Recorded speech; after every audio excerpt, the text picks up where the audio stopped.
नमस्कार दोस्तों, मैं विनोद पांडे प्रतापगढ़ से यूट्यूब चैनल सोशल रिफॉर्म के माध्यम से आप लोगों के सम्मुख प्रस्तुत हुआ हूं। आज का चर्चा का विषय है कि जो डेयरी उद्योग भारत देश में भी वर्तमान परिप्रेक्ष्य में चल रहे हैं, उसमें क्या किसानों को लाभ हो रहा है कि किसानों को शोषण हो रहा है। विषय वस्तु इसी पर केंद्रित रहेगा। सर्वप्रथम चर्चा हमें करना चाहिए कि किसान जब गौ पालन करता है और धन निश्चित रूप से हर व्यक्ति के लिए आवश्यक है और आधुनिक भाग दौड़ की ज़िंदगी में और उन्नति के एक दौर में सभी लोग धन के लिए दौड़ रहे हैं, तो किसान भी चाहता है कि अपना दुग्ध हम लोग विक्रय करके धन प्राप्त करें। लेकिन मेरे विचार से निश्चित रूप से एक छलावा मात्र है। किसानों का भरपूर शोषण किया जा रहा है और इसका लाभ डेयरी कंपनियां प्राप्त कर रही हैं। ये तो बड़े बड़े व्यवसायी जो डेयरी उत्पाद को बेच रहे हैं उनको लाभ हो रहा है। अब इसका मैं आप लोगों के सामने एक डेटा प्रस्तुत करना चाहूँगा। विषय है कि एक सामान्य सी गऊ जिसको जीवन निर्वहन के लिए कम से कम 10 किलोग्राम भूसा खाने की आवश्यकता होती है। मिनिमम डाइट यदि उसको रखी जाए, कोई हरा चारा ना खाए, कुछ भी उसको बहुत संतुलित आहार ना मिले, फिर भी 10 किलो भूसा, 5 किलो इस टाइम, 5 किलो शाम को, तो 12 रुपये प्रति केजी के हिसाब से भूसा भी मार्केट में वर्तमान परिप्रेक्ष्य में प्राप्त हो रहा है। तो 12 रुपये के हिसाब से 120 रुपये का भूसा, और उसके बाद यदि उसको लाइफ सर्वाइव के लिए और मिल्क के सामान्य प्रोडक्शन के लिए 2 किलो भी दाने के रूप में केवल चोकर दिया जाए, जो कि 25 रुपये किलो मिलता है, तो 50 रुपये का चोकर उसको हो जाएगा। खली के रूप में यदि आप हाफ केजी भी दे रहे हैं तो 20-22 रुपये की 20 रुपये की खली हो जाएगी। तो कुल मिला के 120, 50 और 25 रुपये मिला करके 195 रुपये के 75 रुपये, 80, 180 रुपये के लिए रुपये का खर्च प्रतिदिन उसको आना ही आना। इसमें एक भी पैसे की कमी नहीं होगी और इतना खिलाने के बावजूद भी आपकी गाय बहुत स्वस्थ नहीं रहेगी। सामान्य रूप से उसका स्वास्थ्य रहेगा कि किसी न किन प्रकार उसका जीवन चल जाएगा। अब रही बात इतना खिला करके 185 रुपये जब आप खिलाएंगे उसको, तो आपका जो मिल्क उत्पादन होगा, मेरे हिसाब से जो सामान्य परिवेश की गायें भारत में पाई जाती हैं, जैसे सामान्य साहीवाल हो गई, गिर नस्ल की गायें जो आजकल हाइब्रिड के माध्यम से पहुंच रही हैं इसमें, तो इनमें से अधिकतम उत्पादन एक आन रेशियो अगर देखा जाए तो 3 लीटर पर टाइम के हिसाब से आप पा सकते हैं। 3 लीटर इस टाइम, 3 लीटर, 6 लीटर का आप उत्पादन प्रतिदिन के हिसाब से पाएंगे। और मार्केट का अधिकतम जो भी मूल्य चल रहा है दूध का, जो कलेक्शन सेंटर मिल के बने हैं, इनका अधिकतम मूल्य गाय के दूध का फैट के अकॉर्डिंग बहुत जाएगा तो 40 रुपये जा सकता है। 40 रुपये के हिसाब से आपके दूध का अधिकतम दाम हो जाएगा 40 × 6, 240 रुपये। 240 रुपये का आप दूध पाते हैं। 185 से 200 रुपये आप उसकी फीडिंग में खर्च करते हैं।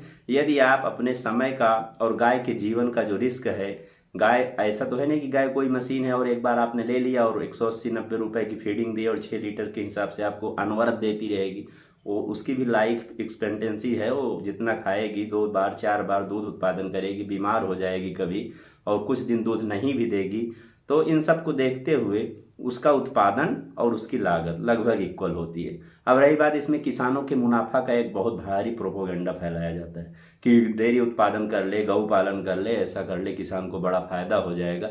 किसी भी प्रकार का फायदा नहीं होता है। मैं बता रहा हूँ, जो भी इस व्यवसाय में जुड़े हुए हैं, किसी भी प्रकार का फायदा नहीं है। और मेरे नज़रिए में, जहाँ तक मेरा भ्रमण है, जहाँ तक मेरा पहुँच है, समाज में दौड़ भाग करके देखता हूँ, कोई भी दुग्ध उत्पाद को बेच करके तो बड़ा मैं देखा हूँ, लेकिन प्योरली दूध बेच करके किसी किसान को मैं बड़ा नहीं देखा हूँ आज तक। यदि आपको इससे कमाना है तो कम से कम आपके अंदर इतनी क्षमता होनी चाहिए, इतनी पूंजी का बैकग्राउंड होना चाहिए कि आप अपने उत्पाद का स्वयं ब्रांडिंग करें और डेयरी प्रोडक्ट्स यदि आप बना करके बेचेंगे मार्केट में, तो हो सकता है आपको कुछ प्रॉफिट प्राप्त हो जाए। अन्यथा आपके पूरे मेहनत का, पूरे लागत का, पूरे रिस्क का प्रॉफिट, ये तो दुग्ध उत्पादन उससे संबंधित प्रोडक्ट जो लोकल अपना बना के बेच रहे वो कमाएंगे।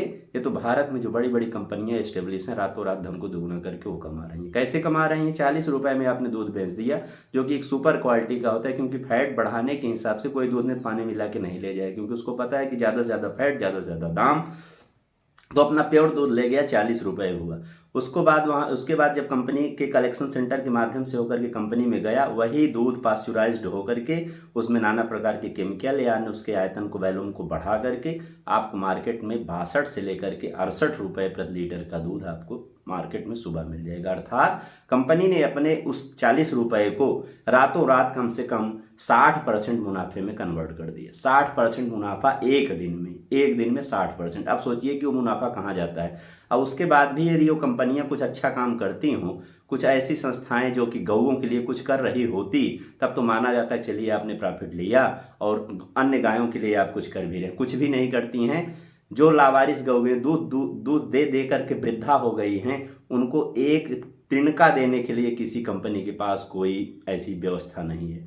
और जो हमारे दूध को खरीद के खा रहे हैं, उनके पास भी कोई ऐसी भावना नहीं है कि जिस गऊ का दूध हमने किसान के शोषण माध्यम से उसकी मजबूरी का फायदा उठाते हुए सस्ते में प्राप्त किया और खाया और स्वयं स्वस्थ हुए, क्या आज हम उस गऊ के लिए थोड़ा सा अनुदान कर सकते हैं, कुछ दे सकते हैं, चारा दे सकते हैं, कहीं लावारिस गऊ टहल रही है तो उसके लिए पानी दे सकते हैं, या क्या आप कुछ नहीं कर सकते तो अपने घर के सामने एक बाल्टी पानी, जो कुछ भी जूठा कूठा साग सब्जी का छिलका उल्का बचता है, सुरक्षित रूप से उसके लिए रख दिया जाए। ऐसा कोई नहीं कर रहा है, क्योंकि भावनाएं मर चुकी हैं और मुनाफाखोरी हमारे मन मस्तिष्क में बस गई है। तो किसानों के लिए मेरा एक संदेश है कि कृपया करके जो छोटे किसान हैं, जो एक गाय रखते हैं, 2 गाय रखते हैं, ऐसा जो अपने घर के उपयोग के लिए रखते हैं और थोड़े से पैसे के लिए दूध को बेचें, कदापि न बेचें। दूध ले ही न जाएं, उसको जल समझ करके अपने बच्चों को पिला दें। कम से कम आपका बच्चा जब स्वस्थ हो जाएगा, इस लाइफ की भाग दौड़ में जब वो आगे जाएगा, तो उसकी एनर्जी और उसकी स्टेमिना उसके काम में आ जाएगी। ये आपके दूध की सार्थकता हो जाएगी। और 2 पैसे के मुनाफे के चक्कर में यदि आप दूध को बेच रहे हैं, तो समझ लीजिए आप अपने पैर पर कुल्हाड़ी मार रहे हैं। द्वापर में भगवान जब श्री कृष्ण जी गौओं का उद्धार करने के लिए आए हैं, तो कंस के कहानी के माध्यम से यही बताया गया है कि उन्होंने नंद बाबा के यहाँ इतनी बड़ी भारी गायों की संख्या थी और उस परिसर में, उस परिक्षेत्र में रहने वाले सब लोग गौ पालन करते थे, लेकिन गऊ का उत्पाद कहाँ जाता था? कंस की नगरी में चला जाता। अर्थात वही व्यवस्था है कि छोटे छोटे गाँवों से छोटे छोटे किसान जो दुग्ध उत्पादन कर रहे हैं, वो कहाँ जा रहा है? शहर में बैठे हुए अग लोगों के पास पहुँच जा रहा है और अग उसको 2 नंबर की कमाई से, 40 नहीं, उससे जो भी पैसा ले लो उसके लिए 2 नंबर का पैसा है, वो दे करके आपका पूरा दूध मलाई खा रहा है, आराम से गड़प कर रहा है दूध मलाई। तो वही भगवान ने रोका और उसके कारण वहाँ पर भगवान से कंस का विरोध हुआ। वहाँ पर गए, किसी प्रकार से कंस को मार करके उद्धार किया। अर्थात संदेश वहाँ पर ये था कि जो व्यक्ति गौ पालन कर रहा है, उसके तत्वों को, दूध को, दही को, मक्खन को, घी को अपने बच्चों को खिलाइए। बच्चे स्वस्थ हों और अच्छी बुद्धि का विकास करते हुए एक सुंदर से समाज का निर्माण करते हुए उन्नति करें देश का। ये असली विकास होगा। आपके दूध के मुनाफे को रातों रात दुगुना करके कंपनियां अरबपति खरबपति बनती जा रही हैं। उनका निवेश, उनकी पूंजी कैपिटल इतना डेवलप कर रहा है कि इतने हजार करोड़, इतने हजार लाख करोड़ के पूंजी में वो लोग चल रहे हैं कि कहाँ से उनका दूध आता है? छोटे छोटे किसानों के माध्यम से। और किसानों का बच्चा शुद्ध दूध तो जो था 2 पैसे के मुनाफे में हमने बेच लिया, वो खा के आ रहा है बाजार का समोसा और गंदा मोबिल ऑयल से बना हुआ रिफाइंड, उसको खा करके बड़ी बड़ी बीमारियों से ग्रसित होकर के बाद में जो कुछ भी बचा पैसा था, एक दूसरी व्यवस्था इस देश में जो डेवलप है, जिसको मेडिकल साइंस कहा जाता है, वहाँ पे ले जाके सब पैसा आपका चला जाएगा। तो अंत में आपके पास क्या बचा? आउटपुट में आपने क्या पाया? ना तो स्वास्थ्य पाया, ना तो धन पाया, अर्थात कुछ भी नहीं पाया। आपने सब खो दिया। किस लिए? 2 पैसे के मुनाफे में, क्योंकि आपको पता ही नहीं था कि मुनाफा है कि हमारी जड़ काटने की व्यवस्था है। तो कृपया करके आप सब लोग जो छोटे किसान हैं, जो बहुत व्यावसायिक स्तर पर नहीं किए हैं, गांव से थोड़ा थोड़ा दूध कलेक्शन सेंटर पर जाता है, कृपया करके इसको बंद कर दीजिए। अपने बच्चों को खिलाइए और विशेष करके जो गौ माता हमारी प्रसव दी हुई है, बच्चा दी है, उस बछड़ी को भी थोड़ा सा दूध पिलाए। मैं देखता हूँ अच्छे अच्छे किसानों के यहाँ जाता हूँ जो कि बड़े संभ्रांत, पढ़े लिखे, विवेक बुद्धिशील दिखते हैं, लेकिन उनकी गौओं के बच्चे जितने बड़े पैदा होते हैं बेचारे सूख करके उतने ही बड़े रह जाते हैं, क्योंकि उनको बूंद भर भी दूध नसीब नहीं होता है। उस दूध के बदले में उस गाय की कराह को, आत्मा के कष्ट को हम तरल रूप में ले जाकर उनको देखते हैं और जैसा राक्षस बैठे हुए संसार में हैं, उस दूध को पी करके उनकी बुद्धि और कुत्सित हो जाती है और समाज में और दुष्कर्म और व्यभिचार फैल रहा है। तो अर्थात दूध में किसी प्रकार का कोई फायदा नहीं है। गौ हमारी जीवन साथी है, जीवन चलाने की व्यवस्था है, और जो मेहनत कर रहा है वो अपना जीवन उससे धारण करे, उस दूध से अपने जीवन का पालन करे। वो व्यापार का विषय नहीं है। अर्थात व्यापार से आप लोग मुक्त होकर के अपने जीवन को प्राप्त करें, अपने जीवन लक्ष्य को देखें, अच्छा स्वास्थ्य प्राप्त करें। जय हिंद, जय भारत।